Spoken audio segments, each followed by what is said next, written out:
नमस्कार, आप देख रहे हैं दूरदर्शन किसान कार्यक्रम हेलो किसान में आप सभी का स्वागत है। मैं हूं आपके साथ मोनालिसा। आप सभी को दीपावली की हार्दिक शुभकामनाएं। हमारी कामना है कि दीपावली के इस शुभ अवसर पर आपके घर में भी सुख, समृद्धि और संपन्नता का वास हो।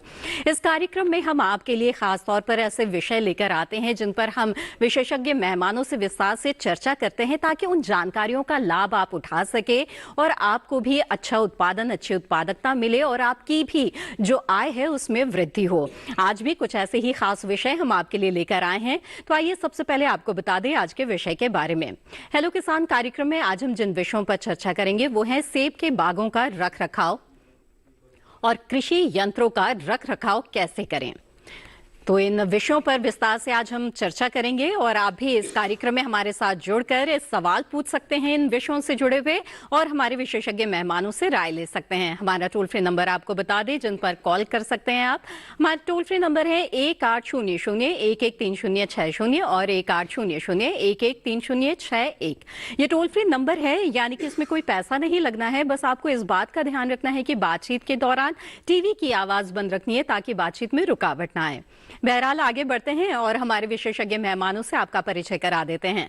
इस वक्त हमारे साथ मौजूद हैं डॉक्टर रौफ अहमद परे, जो कि प्रधान वैज्ञानिक है कृषि अभियांत्रिकी विभाग IRI पूसा नई दिल्ली में। आपका बहुत बहुत स्वागत है डॉक्टर रौफ।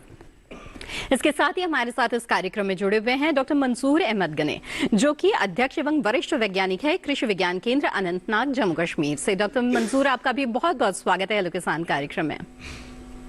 आइए इस चर्चा की शुरुआत करते हैं और जानते हैं कि कृषि यंत्रों का जो इसकी भूमिका है, इसकी जो महत्ता है, इसके बारे में, क्योंकि जो हमारे किसान हैं, खासतौर पे युवा किसान हैं, यांत्रिकीकरण किस तरह से उनकी आय में वृद्धि कर सकता है, इसके बारे में सबसे पहले हम जानते हैं।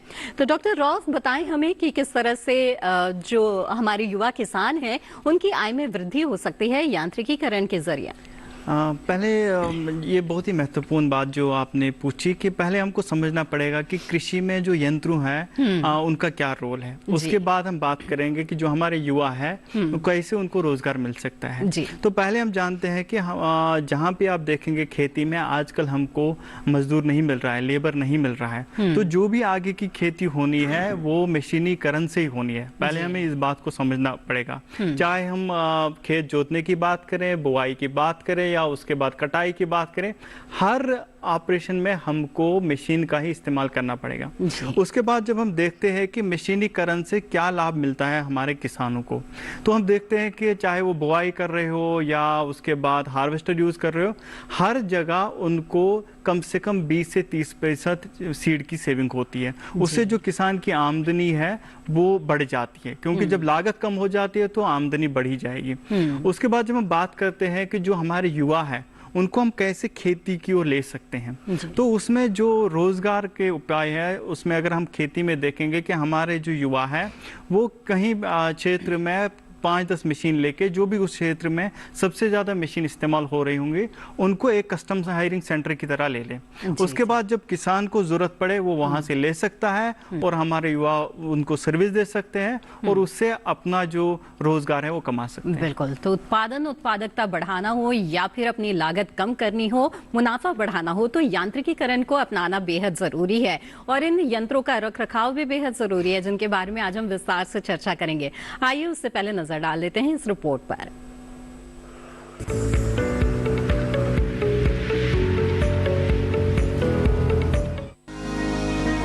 कृषि यंत्रों ने खेती को काफी आसान बना दिया है। इनके इस्तेमाल से समय और श्रम दोनों की बचत होती है।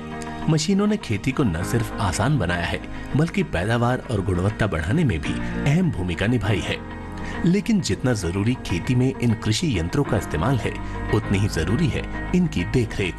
कृषि यंत्रों के बेहतर रखरखाव से न सिर्फ इनसे लंबे समय तक फायदा लिया जा सकता है, बल्कि यंत्र बिना किसी खराबी के लंबे समय तक चलते भी रहेंगे। इतना ही नहीं, अच्छी देखरेख से यंत्रों की कार्यक्षमता भी बढ़ जाती है। कृषि यंत्रों के रखरखाव के लिए कुछ छोटी छोटी बातों को ध्यान में रखें। रोजाना काम शुरू करने से पहले और बाद में यंत्रों की साफ सफाई करें। जरूरत पड़ने पर पानी से भी सफाई करनी चाहिए। काम करने से पहले और बाद में यंत्रों के नट बोल्ट की जांच जरूर करें। नट बोल्ट्स को तुरंत दुरुस्त कर दें। मशीन के घूमने वाले हिस्सों में मोबिल ऑयल और ग्रीस जरूर डालें। बरसात के दिनों में तो कृषि यंत्रों की खास देखभाल करें। यंत्रों को पानी से बचा कर रखें। कृषि यंत्रों के पास कोई ज्वलनशील पदार्थ जैसे डीजल या केरोसिन तेल न रखें। कृषि यंत्रों का इस्तेमाल दिए गए निर्देशों के अनुसार ही करें। इतना ही नहीं, इस बात का भी ध्यान रखें कि यंत्रों के उपयोगकर्ता को यंत्र चलाने का अच्छी तरह ज्ञान और उसका प्रशिक्षण हो। यंत्रों का इस्तेमाल करने के दौरान जरूरी और निर्देशित कपड़े ही पहने। साथ ही दूसरे सुरक्षात्मक साधनों जैसे पानी और रेत को काम करते समय अपने पास रखें। कुल मिलाकर बुआई से लेकर कटाई तक ज्यादातर सभी कृषि कार्यों में किसान मशीनों का उपयोग कर अपनी आमदनी को दोगुना कर रहे हैं, लेकिन इस्तेमाल के साथ साथ इनका सही रखरखाव भी करें।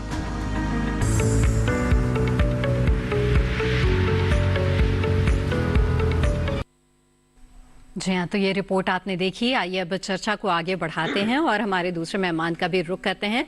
डॉक्टर मंसूर, आज दीपावली के इस अवसर पर खास तौर पर हम इस बात पर चर्चा कर रहे हैं कि जो हमारे किसान हैं वो खेती किसानी के किन उपायों को अपना सकते हैं जिनसे उनकी आमदनी बढ़ सकती है।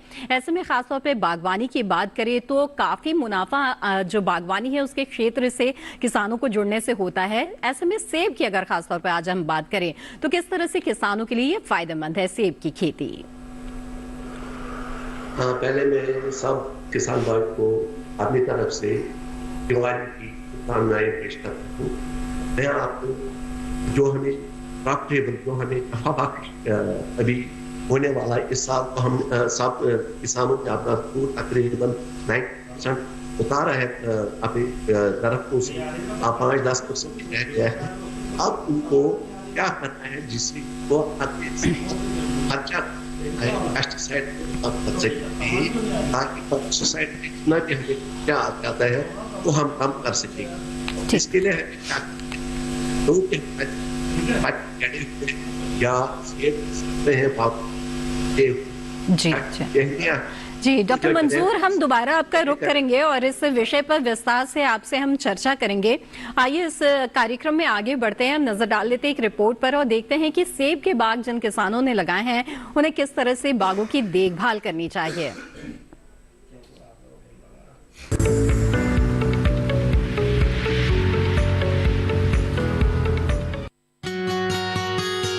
सेब की खेती मुख्य रूप से जम्मू कश्मीर, हिमाचल प्रदेश और उत्तराखंड में की जाती है।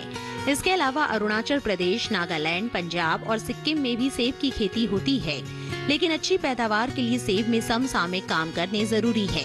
जिन किसानों ने सेब के बाग लगा रखे हैं वो जल निकास की सही से व्यवस्था करें। इसके साथ ही अगेती पकने वाली किस्मों को तोड़कर बाजार में भेजने की व्यवस्था भी करें।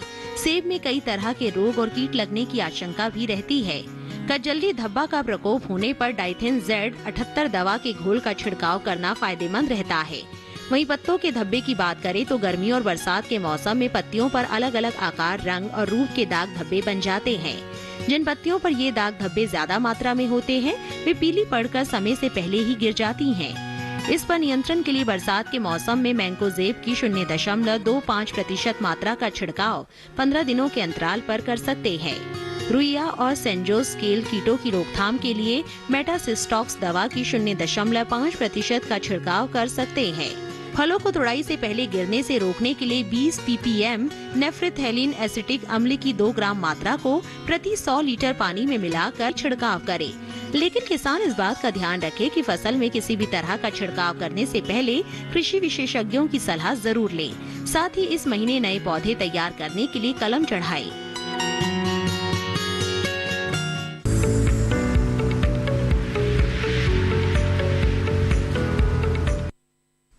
जी हाँ, तो एक छोटी सी रिपोर्ट आपने देखी सेब के बागों के रखरखाव से जुड़ी हुई। आगे बढ़ते हैं। इस वक्त हमारे साथ एक कॉलर जुड़ गए हैं, उनका सवाल यहाँ पर लेते हैं। रामपाल जी इस वक्त उज्जैन मध्य प्रदेश से हमारे साथ जुड़े हुए हैं। रामपाल जी स्वागत है आपका, पूछे अपना सवाल। हेलो जी रामपाल जी, हम आपको सुन पा रहे हैं। टीवी की आवाज बंद रखिएगा, फोन लाइन के जरिए बातचीत करें। जी हेलो जी रामपाल जी, हम आपको सुन रहे हैं, आप अपना सवाल पूछ सकते हैं। मैं पूछ रहा था सर मैडम कृषि यंत्र के रखरखाव के विषय में। जी बताइए, कोई खास सवाल है? सीड ड्रिल के विषय में पूछ रहा था। अच्छा, सीड ड्रिल का रख रखाव किस तरह से करें ये आप जानना अरे चाहते हैं? वो क्या है कि अपन खाद वगैरह साथ में डालते हैं तो वो बाद में सड़ती है, मतलब ज्यादा वो उसमें होता है, कीट ज्यादा आता है, तो उसका क्या किस हिसाब से उसका वो करें? ठीक है, डॉक्टर रॉफ बताएं। बिल्कुल रामपाल जी, जो आपने सीड ड्रिल की बात की, क्योंकि जो सीड ड्रिल है आप उसको बुआई के लिए जब इस्तेमाल करते हैं उस टाइम आप खाद का भी इस्तेमाल करते हैं। आप एक साइड में जो सीड रख देते हैं, बीज रख देते हैं, दूसरे साइड में खाद, तो आपको ये जब भी आप उसका इस्तेमाल उसका ख़त्म हो जाएगा, अब आप उसको वापस ला रहे हो, तो उस टाइम आपको ये देखना पड़ेगा कि उसमें कोई नमी मौजूद तो नहीं है, अगर या उसमें कुछ खाद बची तो नहीं है, क्योंकि अगर नमी रहेगी, खाद रहेगी, तो जो सीड ड्रिल का मटेरियल है उसमें जंग लगने का चांस रहता है। तो उस जंग की वजह से क्या होता है कि अगर मशीन 5 साल चलनी है वो 2 साल ही चलती है, और आप भी उसका देख के उसको 2 साल में छोड़ देते हैं। तो पहले आपको ये देखना पड़ेगा कि जब भी आप उसको इस्तेमाल करो, उसके बाद जब आप उसको खाली कर देते हो, उसमें न खाद रहनी चाहिए और न उसमें नमी रहनी चाहिए। उसके साथ साथ मैंने देखा है कि हमारे कुछ किसान भाई कभी क्या कर लेते हैं कि खाद उसमें रखते हैं कि चलो 3 दिन बाद 4 दिन बाद उसका इस्तेमाल होना है, तो वो खाद जब उसमें खोल के रख देते हैं तो उससे भी जो खाद की वजह से है उसमें भी और नमी चल के उससे भी उसका मटेरियल जो है उसमें जंग लग जाता है। तो जब भी आपको इस्तेमाल करना हो उससे थोड़ा टाइम पहले ही उस सीड ड्रिल को बीज और इस खाद के ज़रिए से भर दिया जाए, ना कि एक लंबा समय रख के कि जिससे उसमें जंग लगने का खतरा रहता है। उसके साथ जो हमारे किसान भाई ने बात की कि ओवरऑल अगर हम सीड ड्रिल की बात करेंगे, सीड ड्रिल में जहां से सीड निकलता है जिसको हम मीटरिंग सिस्टम बोलते हैं, हमेशा देखना चाहिए कि ये घूम रहा है कि नहीं घूम रहा है, क्योंकि कभी कभी क्या होता है उसमें भी धूल मिट्टी फंस के कभी कभी वो मीटरिंग सिस्टम बंद हो जाता है, और किसान भाई समझ नहीं पा रहा है कि हमारी जो सीड ड्रिल है सही से खेत में जो सीड जाना था, खाद जाना था, वो क्यों नहीं जा रहा है। तो उसमें भी आपको ये देखना पड़ेगा कि जब भी इस्तेमाल करो उससे पहले देखो कि उसका जो बीज गिरने का सिस्टम है जिसको मीटरिंग सिस्टम बोलते हैं वो सही से चल रहा है कि नहीं चल रहा है। बिल्कुल। तो रामपाल जी, उम्मीद है आपके सवाल का जवाब मिल गया होगा और जान गए होंगे आपकी सीड ड्रिल के जो रख रखाव है वो किस तरह से किया जाए। आगे बढ़ते हैं, अगले कॉलर इस वक्त हमारे साथ जुड़े हुए हैं अजय जी जबलपुर मध्य प्रदेश से, उनसे बात करते हैं। अजय जी, स्वागत है आपका, पूछिए अपना सवाल। हेलो, नमस्ते मैडम जी। नमस्कार अजय जी। जी, कृषि यंत्रों की रख रखाव मतलब सरकारी योजना ही प्राप्त होती, ये वो वाला नहीं है? जी, सरकारी योजनाओं के बारे में आप जानना चाहते हैं? जी, आइए जानते हैं। तो डॉक्टर राव बताएं कि यांत्रिकीकरण को बढ़ावा देने के लिए किस तरह की सरकारी योजनाएं चलाई जा रही हैं? बिल्कुल, जो अजय जी ने आपने देखा होगा कि सरकार की ओर से पूरा जोर है मशीनीकरण का जो इस्तेमाल होना है खेत में। अगर हम बात करेंगे अभी जो धान की कटाई हो रही है, अगर हम उसकी बात करेंगे उसमें जितने भी यंत्रों का इस्तेमाल होना है, चाहे आप कंबाइन इस्तेमाल करते हो या उसके बाद आप हैप्पी सीडर इस्तेमाल करते हो गेहूं की बुआई के लिए, इन सब यंत्रों पे सरकार की ओर से सब्सिडी है। आप चाहोगे तो अपने जो क्षेत्र है वहां के जिला अधिकारी के ऑफिस से भी आप जानकारी ले सकते हैं, क्योंकि केंद्र सरकार की ओर से भी सब्सिडी है और जो राज्य सरकार है वहां पे भी उसी हिसाब से वो किसानों को सब्सिडी देते हैं। तो खास तौर पर अभी जो वक्त है उसमें जो हमारे किसान भाई जो खेत को तैयार कर रहे हैं गेहूं के लिए और जो धान की कटाई हो रही है, उन सब यंत्रों के लिए सरकार की ओर से सब्सिडी है। जी बिल्कुल। तो जाना आपने अजय जी कि किस तरह से सरकार के द्वारा सब्सिडी दी जा रही है ताकि जो मशीनीकरण है उसे बढ़ावा मिल सके और जो किसान है वो इससे जुड़ सके। आगे बढ़ते हैं और डॉक्टर मंसूर आपका रुख करना चाहेंगे और बताएं कि ये जो समय है, खासतौर पे इस समय सेब के बागों में किस तरह के जो कृषि कार्य है वो किसानों को करने चाहिए? बिल्कुल, इस वक्त जो ज्यादा जरूरी है हमारे सेब के बागों के रखरखाव के लिए हमें फील्ड सैनिटेशन का बहुत ही इस वक्त महत्वपूर्ण वक्त है। जो भी हमारे कांटे जड़े हुए हैं, जो भी हमारी टहनियाँ टूटी हुई हैं, जो भी हमारे सेब गिरे हुए हैं, जो इस वक्त सड़ रहे हैं, उन सब को हमें जमा करना है एक जगह और किसी खड्डे में डालते हैं ताकि वहाँ पे ये डिकम्पोज हो जाए। या दूसरी बात करते हैं या हमारा वर्मी कंपोस्ट पिट पे हम डालेंगे ताकि खाद, तो जहाँ अगर किसी बाग में किसी अच्छे हैं तो वहाँ पे भी ताकि जल्दी जट जाए वो तो कंपोस्ट हो जाए, वो तो अच्छी जी जी बिल्कुल। ये जो समय है वो सेब के बागों की साफ सफाई के लिहाज से बेहद ही महत्वपूर्ण है। इसके अलावा अच्छी उपज हासिल करने के लिए और किन बातों पर ध्यान रखिए, साथ ही कृषि यांत्रिकी के बारे में भी आज हम इस कार्यक्रम में विस्तार से चर्चा करेंगे। लेकिन फिलहाल वक्त हो गया है एक छोटे से ब्रेक का। जल्द हाजिर होंगे, आप बने रहें दूरदर्शन किसान पर।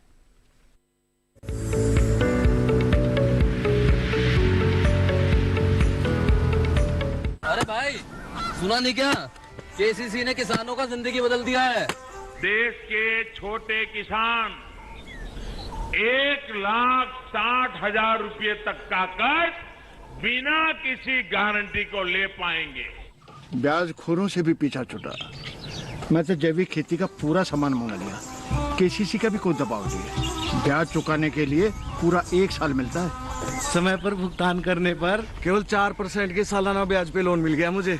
अपना आधार कार्ड, लेटेस्ट फोटो और जमीन के कागजात लेके अप्लाई करो बस। और नामांकन भरने के लिए जेब भी ढीली नहीं करनी पड़ी।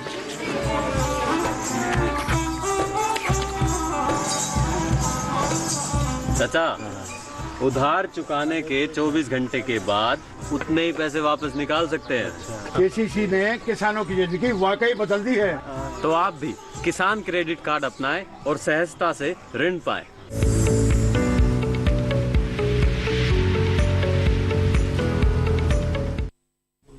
ब्रेक के बाद आप सभी का फिर से स्वागत है। आप देख रहे हैं कार्यक्रम हेलो किसान। आज इस कार्यक्रम में हम सेब के बागों की देखभाल और कृषि यंत्रों के रखरखाव के बारे में विस्तार से बातचीत कर रहे हैं। अगर इन विषयों से जुड़े हुए सवाल आप पूछना चाहते हैं तो आप हमारे टोल फ्री नंबर पर कॉल कर सकते हैं और हमारे विशेषज्ञ मेहमानों से राय ले सकते हैं। इस वक्त हमारे साथ एक कॉलर जुड़े हुए हैं, आइए उनका रुख करते हैं।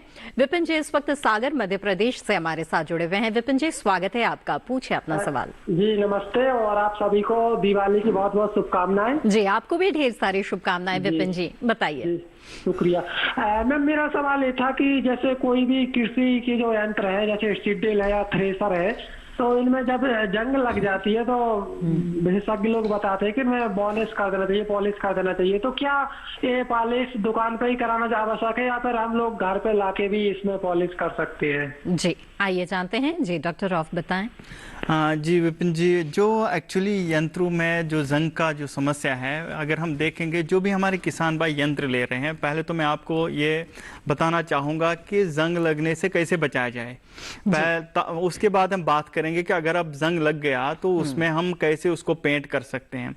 पहले ये बात है कि हमारे किसान भाई जितने भी यंत्र लेते हैं, हम देखते हैं कि 1 लाख का यंत्र ले लिया, 7 लाख का ट्रैक्टर ले लिया, लेकिन जब हम जाते हैं उनके घर के बाहर, वहाँ पे हम देखते हैं कि 7 लाख का ट्रैक्टर बाहर खड़ा है, 1 लाख की मशीन बाहर खड़ी है और वहीं के बगल में 80,000 की बाइक पूरे कवर की हुई है। जी। ये सबसे बड़ी समस्या है जो हमारे किसान भाइयों को समझनी पड़ेगी, क्योंकि हमारा जो मशीन है उसका खेत में इस्तेमाल होना है, 5 साल 10 साल चलना है, लेकिन ये जो हम इस चीज़ को ध्यान नहीं देते हैं कि इसको सही से कैसे रखरखाव किया जाए, कैसे इसको कवर किया जाएगा, इससे जंग लगने का बड़ा चांस रहता है।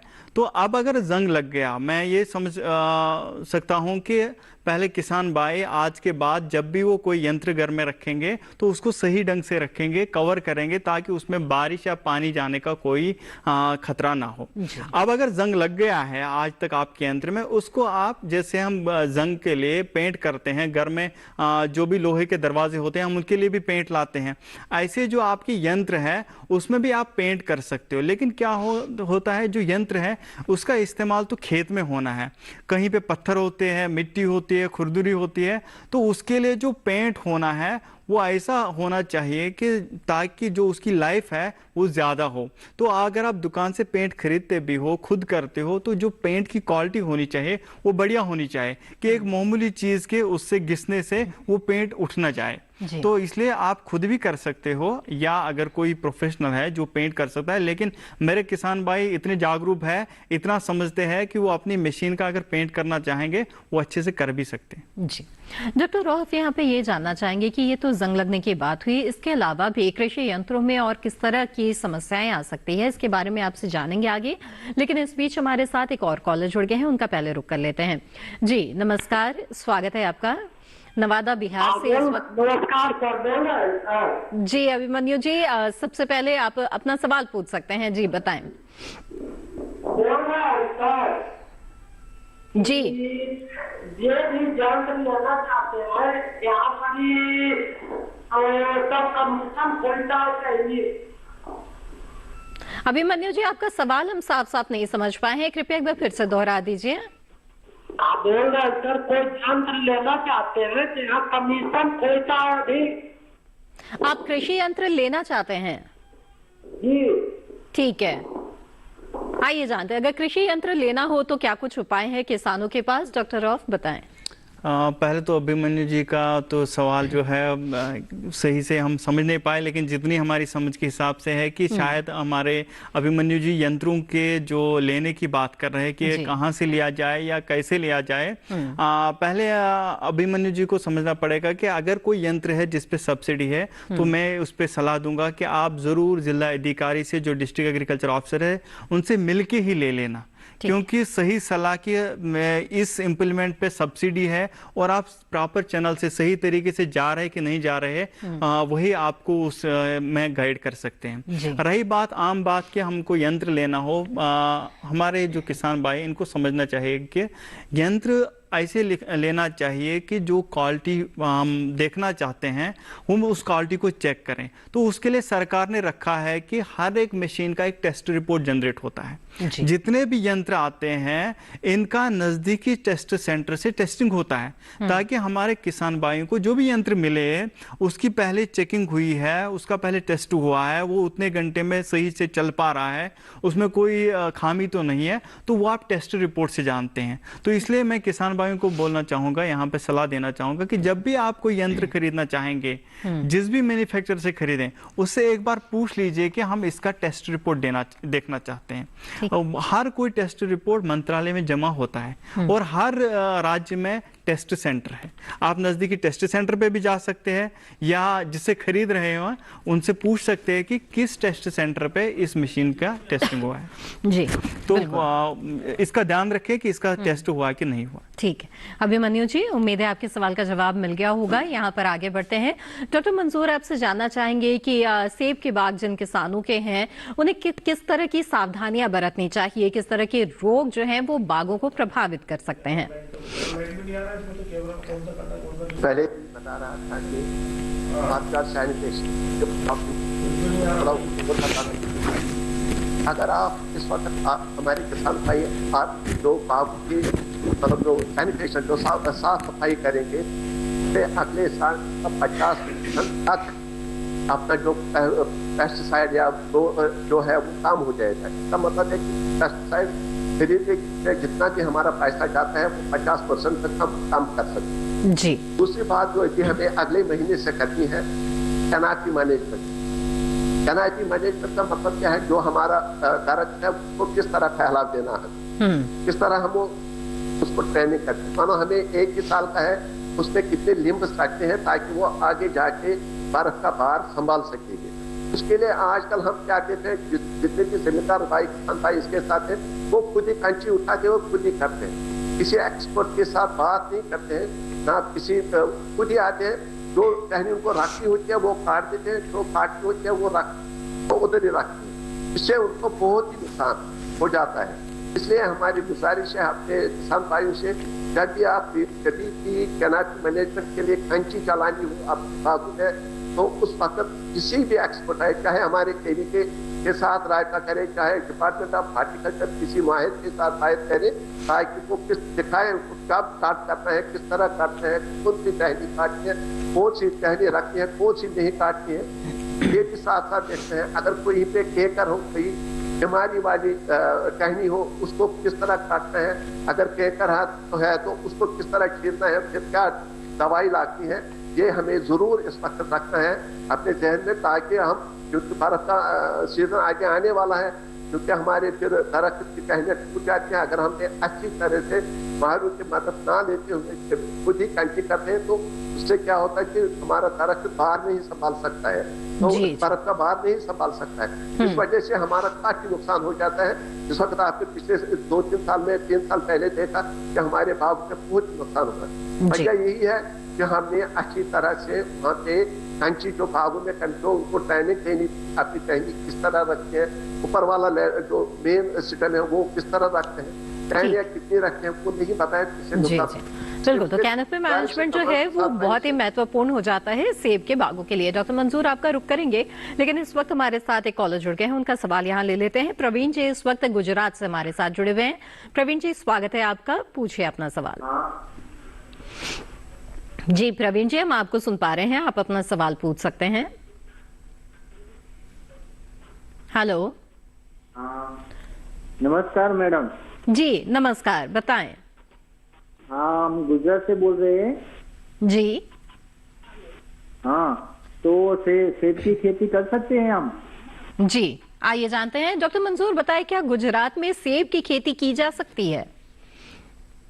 ये मेरा तकरीबन चौथा प्रोग्राम है। 4 बार मैंने बोला कि नहीं हो सकता है, तब जब तक हमारी लोड सीलिंग एप्पल की वैरायटी नहीं हो मिल जाए। अब उस पर काम करें, जहाँ पे भी काम करें, हिमाचल पे भी काम करें, तो हमारे साइंसदानों ने तकरीबन 300-400 अवर्स की जो हमारी मतलब वैरायटी है, जिनको चिलिंग अवर्स 300-400 या 500 तक है, वो हमने डेवलप की है। हम जो नीचे वाले एरिया में पहाड़ी इलाका है, वहाँ पे हम कर सकते हैं। गुजरात आपको पता ही है, वहाँ ऑलरेडी पानी बहुत कम गिरता है और साथ में वहाँ पे टेम्परेचर एक्सट्रीम होता है, 50 होता है, 60 होता है, 40 से ऊपर ही रहता है। जबकि हमारा जो ये सेब है ये टेम्परेट क्लाइमेट का है, ये टेम्परेट नहीं हो जाएगा। हाँ, 1-2 अगर अपने घर में शो के लिए रखते हैं तो वहाँ पे ही कोई भी वैरायटी रख सकते हैं, लेकिन फ्रूटिंग नहीं हो जाएगी। जी जी बिल्कुल। तो प्रवीण जी, उम्मीद है आपके सवाल का जवाब मिल गया होगा आपको, और बातचीत को यहाँ पर आगे बढ़ाएंगे। और डॉक्टर रौफ आपसे जानना चाहेंगे, जैसा कि मेरा सवाल था कि जंग लगने के अलावा जो मशीनें हैं उन्हें और किस तरह की उनमें समस्याएं आ सकती है जिससे उनकी जो कार्यक्षमता है वो कम हो जाती है? जो मशीनीकरण है उसका जो इस्तेमाल हम करते हैं खेतों में, जंग के अलावा हम देखते हैं कि अगर हम ट्रैक्टर की पहले बात करते हैं, हमारे किसान भाई ट्रैक्टर खड़ा कर देते हैं तो उसमें जो बैटरी है, बैटरी के जो टर्मिनल्स है उनका खत्म होने का चांस रहता है। तो इसलिए जब भी किसान भाई अपना ट्रैक्टर हाउसिंग करें घर के पास, तो उसमें जो टर्मिनल्स है उसमें वो कुछ वैक्स लगा के रखें, उसको बैटरी से अलग करें, बैटरी घर के अंदर रखें, वो ट्रैक्टर के साथ हमेशा जोड़ने की जरूरत नहीं है।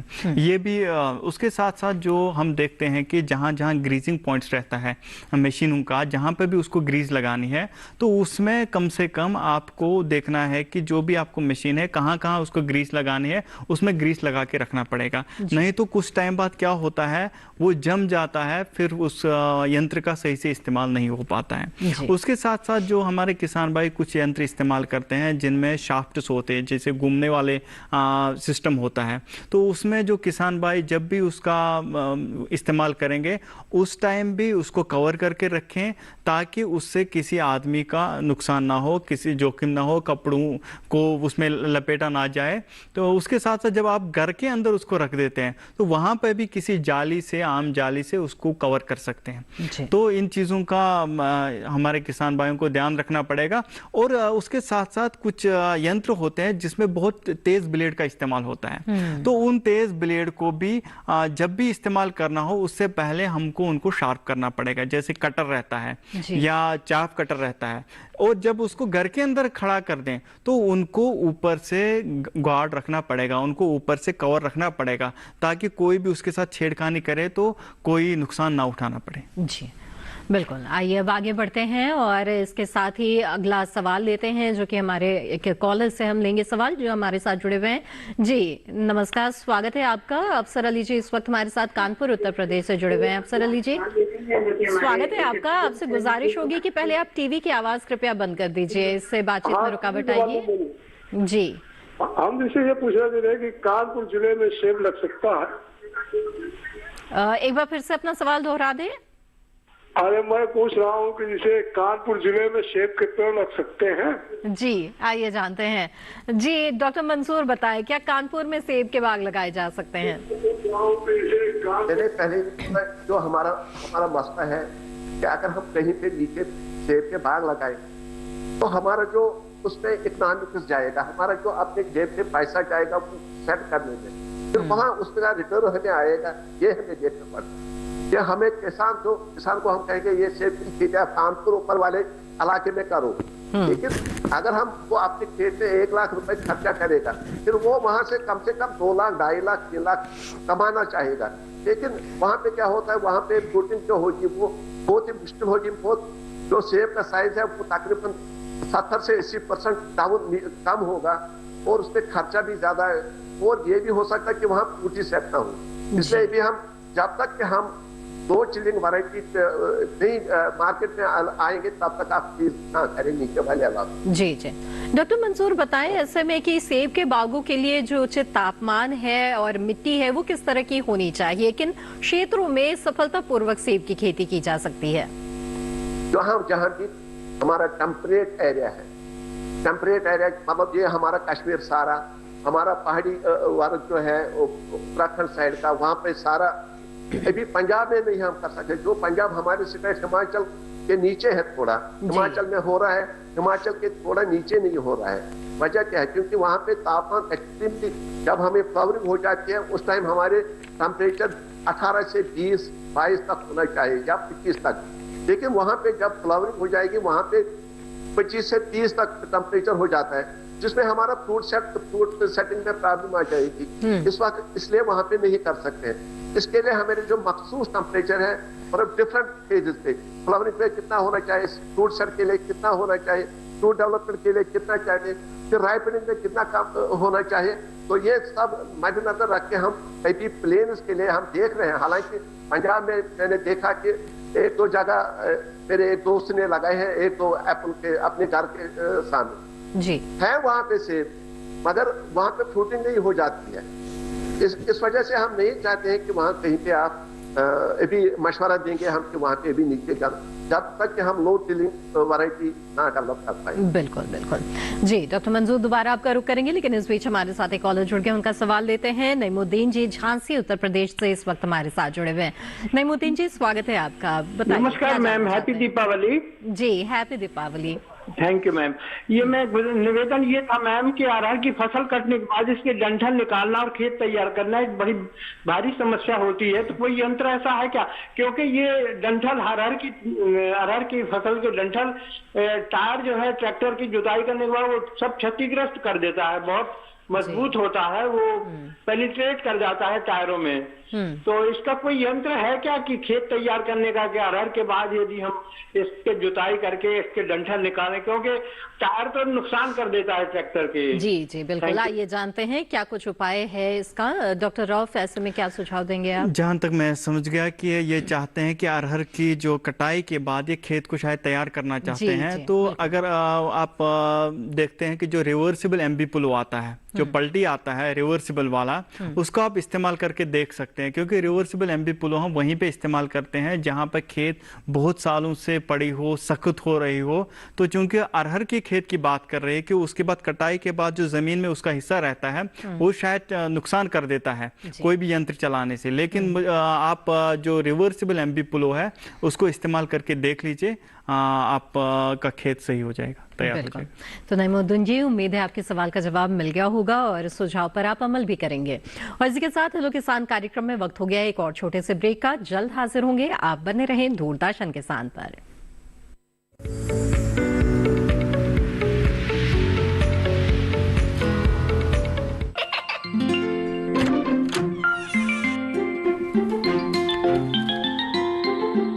ये क्या हो रहा है? काशवी, इतने कम मार्क्स? काशू बेटा पढ़ा करो, पढ़ोगी नहीं तो आगे कैसे बढ़ोगी? मम्मा मैं भी तो आपसे यही कहना चाहती हूँ, पढ़ा करो। आप पढ़ोगे नहीं तो आगे कैसे बढ़ोगे? मतलब?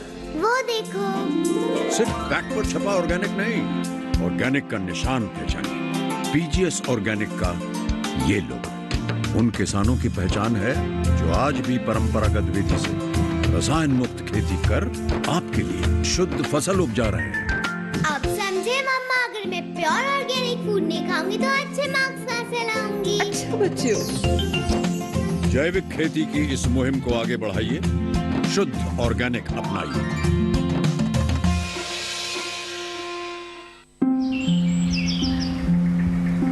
अरे अरे अरे क्या कर रहा है?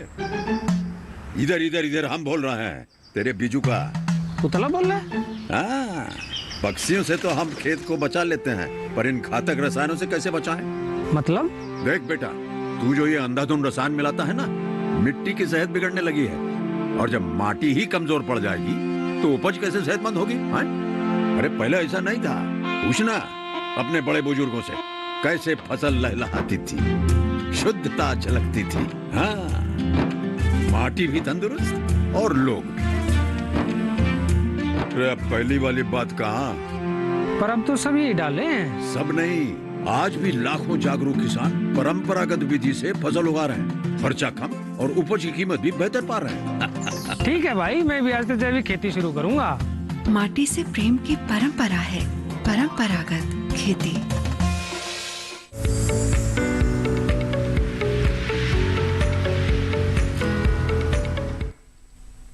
ब्रेक के बाद आप सभी का फिर से स्वागत है। आप देख रहे हैं कार्यक्रम हेलो किसान। आज इस कार्यक्रम में हम सेब के बागों के देखभाल के बारे में और साथ ही कृषि यंत्रों के रखरखाव के बारे में विस्तार से बातचीत कर रहे हैं।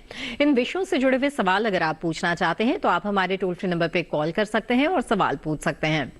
इस वक्त हमारे साथ एक कॉलर जुड़े हुए हैं, आइए उनका सवाल लेते हैं। दीनदयाल जी इस वक्त हमारे साथ रोहतास बिहार से जुड़े हुए हैं। दीनदयाल जी, सबसे पहले आपसे गुजारिश ये करेंगे कि टीवी की आवाज बंद कर दीजिए, इससे बातचीत में रुकावट आएगी। जी, कृपया फोन लाइन के जरिए बातचीत करें। मेरी आवाज मिल रही है आपको दीनदयाल जी? जी ठीक है, धन्यवाद मैडम। जी जी बताएं। जी जी जी मैडम, बोल रहे हैं कि हम रीपर लेना चाह रहे हैं, इसको हम धान गेहूं के कैसे कटाई करें? धान गेहूं की कटाई करने से जुड़ा यंत्र जो है उसके बारे में जानना चाहते हैं? जी जी जी जी जी मैडम। ठीक है डॉक्टर रौफ बताएं। हाँ, जैसे हमारे किसान भाई ने वहीं से बताया, मुझे लग रहा है कि जो हमारे किसान भाई हैं उनके जो प्लॉट साइज है शायद छोटे छोटे, क्योंकि जो भी छोटे छोटे प्लॉट साइज रहते हैं उसमें जो रीपर या रीपर बाइंडर का ही इस्तेमाल होता है। और अगर बहुत ज़्यादा एरिया है तो हम तो कटाई कंपास से भी करते हैं, कंबाइन हार्वेस्टर से भी करते हैं। लेकिन शायद हमारे किसान भाई लेना चाहते हैं तो आप रीपर ले सकते हैं। और अगर आप कटवाना भी चाहते हो और उसको साइड में बांध के छोड़ के, उसके लिए भी यंत्र है जिसको हम रीपर बाइंडर बोलते हैं। तो आप चाहे रीपर ले लीजिए या रीपर बाइंडर ले लीजिए, आप उससे कटाई कर सकते हैं और कटाई के बाद बांध के छोड़ सकते हैं। बिल्कुल।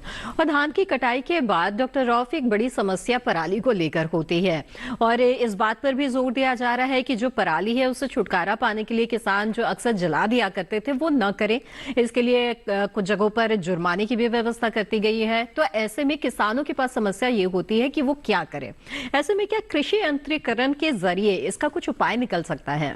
बिल्कुल। हमारे किसान भाई भी जानते हैं कि एक्चुअली पहले हमको देखना पड़ेगा कि समस्या कहाँ से आई।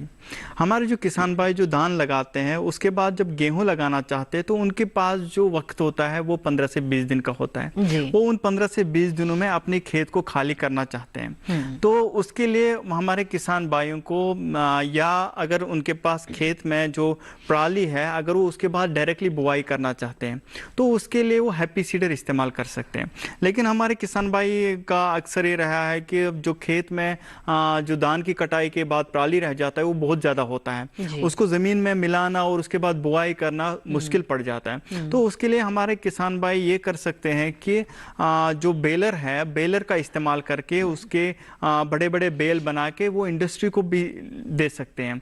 हमने अभी हाल ही में पंजाब में देखा कि किसान भाइयों के खेत में बेल बनाया जा रहा है और वो बेल इंडस्ट्री ले रही है। किसान भाइयों को जो पराली पराली जिसको जला रहे थे उससे भी उनको पैसा मिल रहा है। उसके साथ साथ जो हमारे किसान भाई कंबाइन का इस्तेमाल करते हैं उसके साथ SMS आता है, सुपर SMS, यानी हर एक कंबाइन के साथ सुपर SMS जो लगा रहता है वो उसको छोटे छोटे हिस्सों में कट कर देता है, उसको बाद में हम जमीन में मिला सकते हैं। उसके साथ साथ चॉपर भी आता है, जैसे पैडी स्ट्रा कलेक्टर कम चॉपर आता है, उससे भी जो पराली है उसको हम छोटे हिस्सों में कट करके मिला सकते हैं। उसके साथ साथ हम देखते हैं कि आजकल किसान भाई जो पूसा डिकम्पोजर है या कोई और भी बायो डिकम्पोजर है कि जिसको हम इसमें मिला देते हैं खेत में ताकि जो पराली है वो खाद बन जाए, तो उसको भी आप खेत में इस्तेमाल करके खाद बना सकते हैं। जी बिल्कुल, तो कृषि यंत्रों का इस्तेमाल किया जा सकता है और पराली को जलाने के बजाय उसका बेहतर इस्तेमाल किया जा सकता है। आगे बढ़ते हैं, डॉक्टर मंजूर आपसे जानना चाहेंगे कि बताएं कि सेब के जो बाग है उनमें किस तरह की रोग लग सकते हैं और किसानों को नुकसान हो सकता है। कई बार हमने देखा है जो पत्तियां होती है उसमें धब्बे लगने लग जाते हैं, उनकी क्या वजह है और किसान कैसे इससे बचाव कर सकते हैं? दोबारा आप जरा प्लीज दोबारा समझिए। डॉक्टर मंसूर जानना चाहेंगे कि सेब के जो बाग हैं उनमें पत्तियों में कई बार धब्बे लगने की समस्या आती है किसानों के सामने, इस तरह की समस्या क्यों होती है और इससे बचाव के लिए किसान क्या उपाय अपना सकते हैं? सवाल समझ नहीं आ रहा है जी डॉक्टर मंजूर, क्या मेरी आवाज आपको मिल रही है साफ साफ?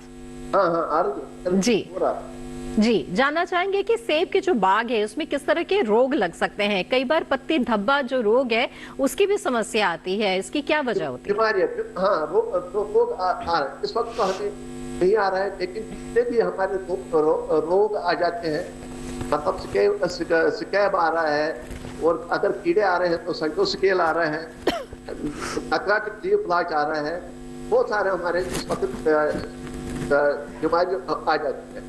मिसाल के तौर पर NLB का हम अगर लेंगे, कोई भी हम ये कह सकते हैं कि बैक्टीरियल है, वायरल है, या उसके लिए हम माइक्रोन्यूट्रिएंट कैल्शियम करते हैं ताकि से खत्म हो जाए। और यदि हम जिंक स्प्रे भी करते हैं उस बीमारी से इलाज के लिए हम वो जिंक स्प्रे करते हैं।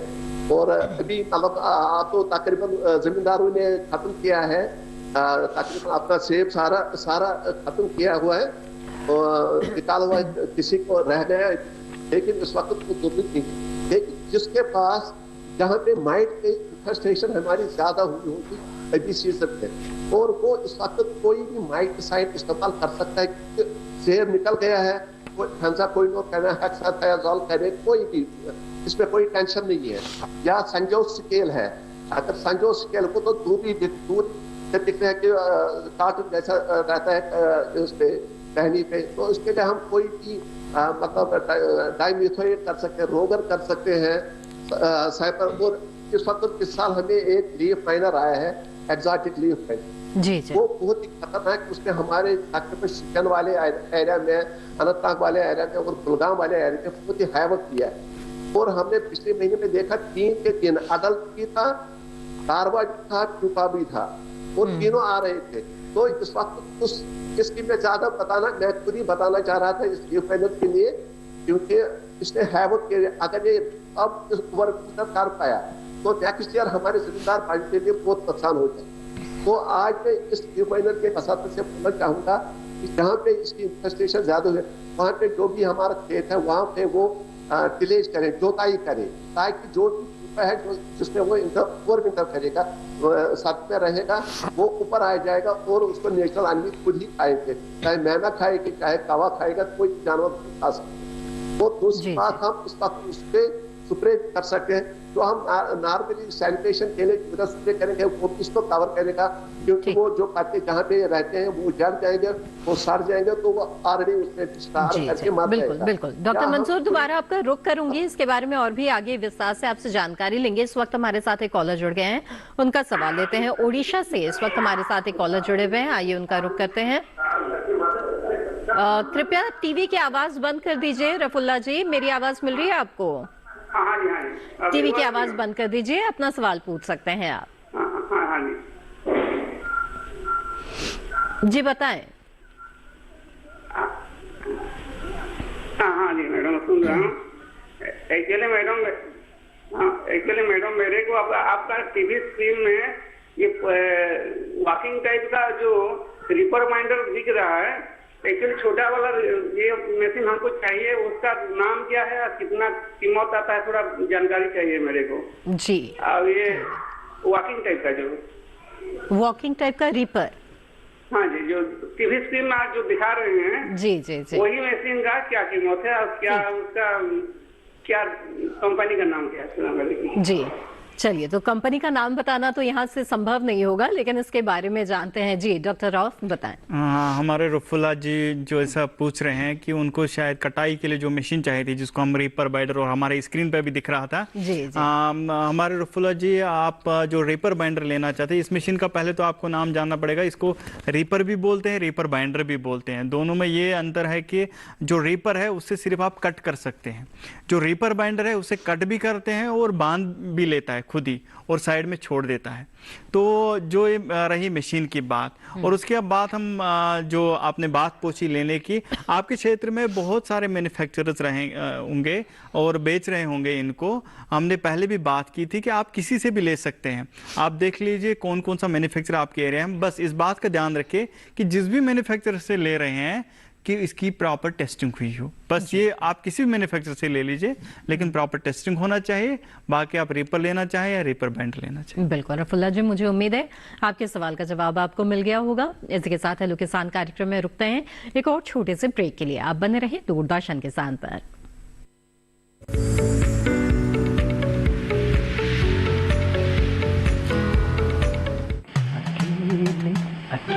अरे वाह भैया, अकेले अकेले। अरे तू भी ले, पर खाएगा कैसे? मैं ऑर्गेनिक खेती की बात कर रहा रे बेटे। अकेले अकेले खेती कब तक करेगा? मतलब गांव में 20-25 किसानों का समूह बना के पंजीकरण करवा ले, फिर सरकारी ट्रेनिंग भी मिलेगी और मुफ्त जैविक बीज खाद भी। फिर बीजीएस ऑर्गेनिक की सरकारी मोहर के साथ तेरी उपज आकर्षक पैक में पहुंचेगी बड़े बाजार तक। अच्छा? हाँ। अरे भाई कहाँ चल दिया? सबको साथ लाने, आमदनी बढ़ाने। तो किसान भाई समझ गए ना? साथ मिलकर ऑर्गेनिक खेती कीजिए, अपनी परंपरा को आगे बढ़ाइए, ज्यादा मुनाफा कमाइए। माटी से प्रेम की परंपरा है परंपरागत खेती।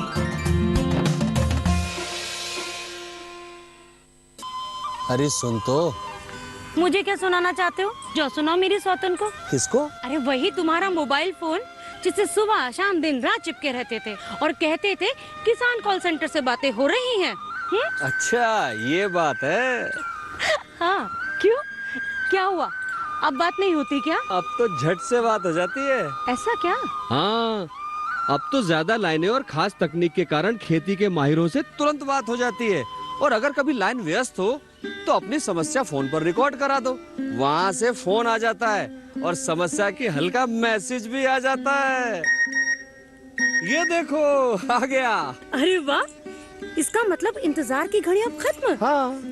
तभी मैं सोचूं कि आजकल मुझ पर इतना प्यार क्यों आ रहा है। कृषि संबंधी समस्याओं का अपनी भाषा में तुरंत हल पाने के लिए पूरे भारत में किसी भी फोन से हेल्पलाइन नंबर पर संपर्क करें। किसानों का दोस्त किसान कॉल सेंटर।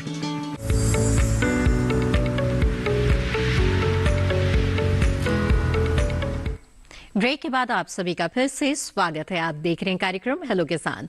आज इस कार्यक्रम में हम बात कर रहे हैं कृषि यंत्रों के रखरखाव और इसके साथ ही सेब के बागों की देखभाल के बारे में।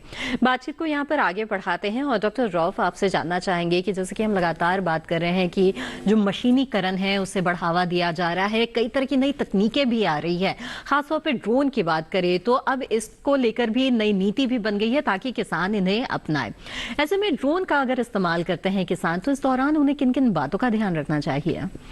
पहले जो ड्रोन की बात हो रही है कि ड्रोन आगे की जो खेती है उसमें ड्रोन का बड़ा ही इस्तेमाल होना है, क्योंकि जब हम एग्रीकल्चर को समझते हैं कि जो हमारा एग्रीकल्चर है इसमें जो मैकेनाइजेशन है, मतलब मशीनीकरण है, उसमें क्या रहा है कि जो हमारे हिली एरियाज है वहाँ पे मैकेनाइजेशन सही से नहीं हुआ है। आप हिमाचल को ले लीजिए, आप जम्मू कश्मीर को ले लीजिए, उत्तराखंड को ले लीजिए, और जो छोटे छोटे खेत है वहां पर भी नहीं हुआ। ये एक साइड है। दूसरा ये है कि हमारे किसान भाइयों का जब हम स्वास्थ्य की बात करते हैं आज की डेट में, तो जो स्प्रे करते हैं उस टाइम में हम देखते हैं कि जब भी किसान भाई हमारा कोई भी मशीन लेके कोई स्प्रे कर देते हैं तो उससे आधे फ्यूम्स उनके जिस्म के अंदर चले जाते हैं। तो अभी जो ये ड्रोन है, ड्रोन से जो छिड़काव होना है आगे के खेतों में, ये अभी सरकार ने इस पे भी नीति बनाई है और इसके साथ साथ सब्सिडी भी दी है। जो भी हमारे SCUs है, एग्रीकल्चर यूनिवर्सिटीज है, उनको बिल्कुल 10 लाख रुपए की सब्सिडी दी है। और अगर हमारे किसान भाई आपस में जुड़ के लेना चाहेंगे FPO की सूरत में तो 75% की सब्सिडी मिलती है। और जब इसका इस्तेमाल करना हो उसके लिए दिसंबर 2021 में पूरी सरकार की ओर से एक गाइडलाइन आ गई कि कैसे इस्तेमाल होना है। और अभी जो सरकार की ओर से जोर चल रहा है कि अब हर एक फसल में, चाहे धान हो, कॉटन हो, शुगर केन हो, हर एक फसल में अगर हमको ड्रोन का इस्तेमाल करना हो तो हमारे किसान भाइयों को कैसी कैसी सावधानियां बरतनी पड़ेगी, किस टाइम में स्प्रे करना है, ड्रोन कौन चलाए, उसके पास कैसी लाइसेंस होना चाहिए, अपने खेत में जब आप ड्रोन का इस्तेमाल करते हैं तो उसके कितने घंटों बाद आप उस खेत में वापस जा सकते हैं, और जहाँ पे पानी का कोई ज़खीरा हो उससे कितनी दूर ड्रोन का इस्तेमाल करना है, या जो हमारे पशु है उस खेत की और कितना दूर होने चाहिए। इस पूरा एक गाइडलाइन आया है, हमारे किसान भाई उसको रेफर कर सकते हैं, मंत्रालय की साइट पे भी है कि जिसको हम SOPs for drone in agriculture के नाम से भी जानते हैं। तो उसके हिसाब से इस्तेमाल कर सकते हैं। बिल्कुल। आइए अब आगे बढ़ते हैं और रुक करते हैं हमारे अगले मेहमान का। डॉक्टर मंजूर, आपसे जानना चाहेंगे कि सेब की अच्छी उपज हासिल करने के लिए और किन किन बातों का ध्यान किसानों को रखना चाहिए, कुछ खास बातें बताइए। खास बात में इस वक्त ऐसे इकट्ठे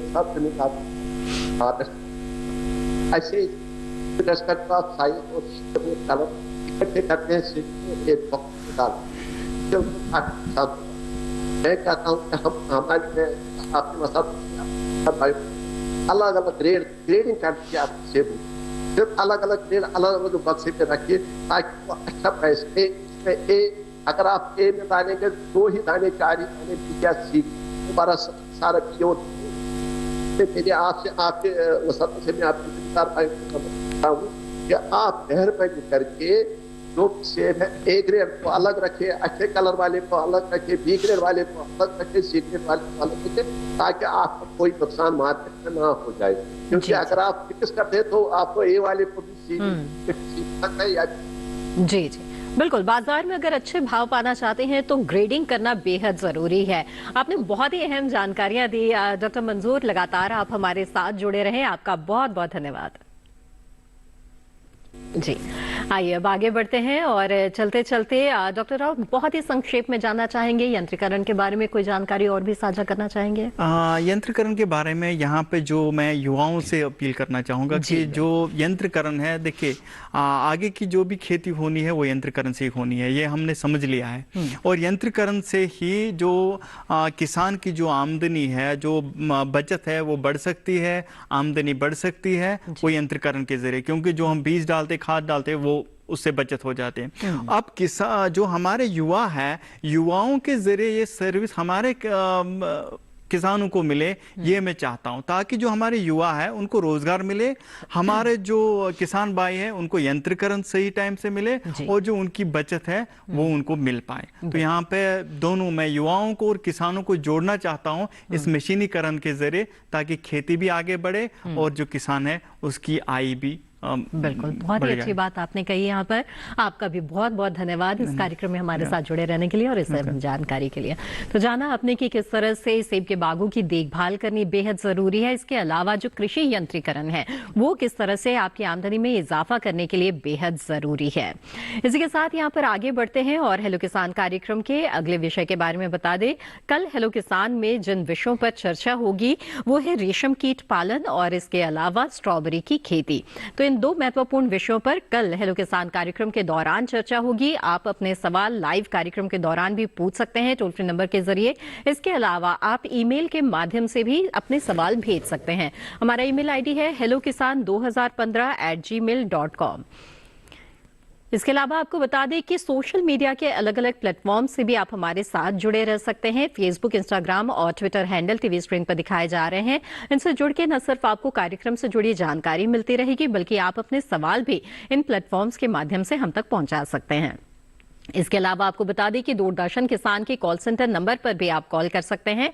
हमारा टोल फ्री नंबर है 1800-113060। सोमवार से शनिवार सुबह 6 बजे से रात 10 बजे के बीच कॉल करके सवाल दर्ज कराए जा सकते हैं। इसके अलावा आपको बता दें, हेलो किसान कार्यक्रम को आप दूरदर्शन किसान के यूट्यूब चैनल पर भी देख सकते हैं। इसके लिए टीवी स्क्रीन पर दिखाए जा रहे इस QR कोड को स्कैन करें। इसी के साथ हेलो किसान की आज की कड़ी में बस इतना ही। आप सभी को एक बार फिर से दीपावली की हार्दिक शुभकामनाएं। मुझे दीजिए इजाजत, आप बने रहें दूरदर्शन किसान पर। नमस्कार।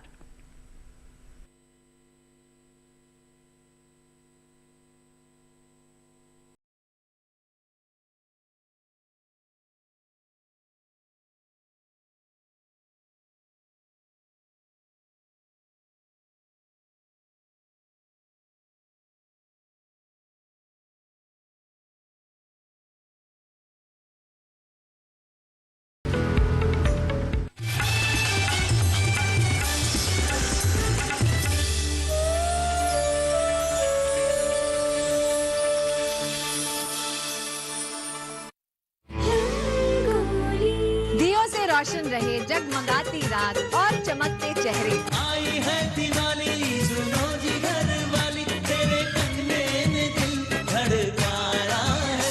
ये दिवाली सौगात लेकर आ रही है हमारे लिए नई उम्मीदों की। छोटे छोटे नन्हे मुन्ने प्यारे प्यारे रे, बच्चे सच्चे जग के उजियारे रे, दीप दिवाली के झूठे, रात जले सुबह टूटे।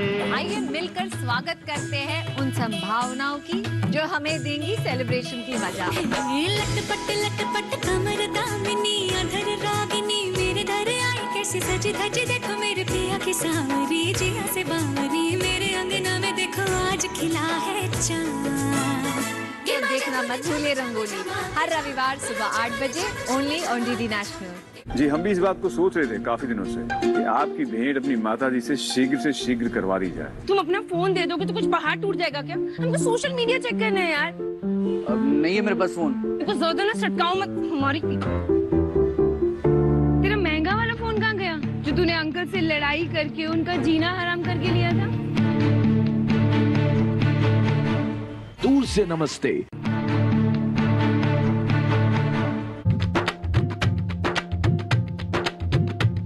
फूलों की लाली है, गेहूं की बाली है, खुशियों की प्याली है, सपनों की थाली है। धूप जो छूमे तो चमके धनक सी, सावन में खुल जाए सौंधी महक सी, मेरे देश की धरती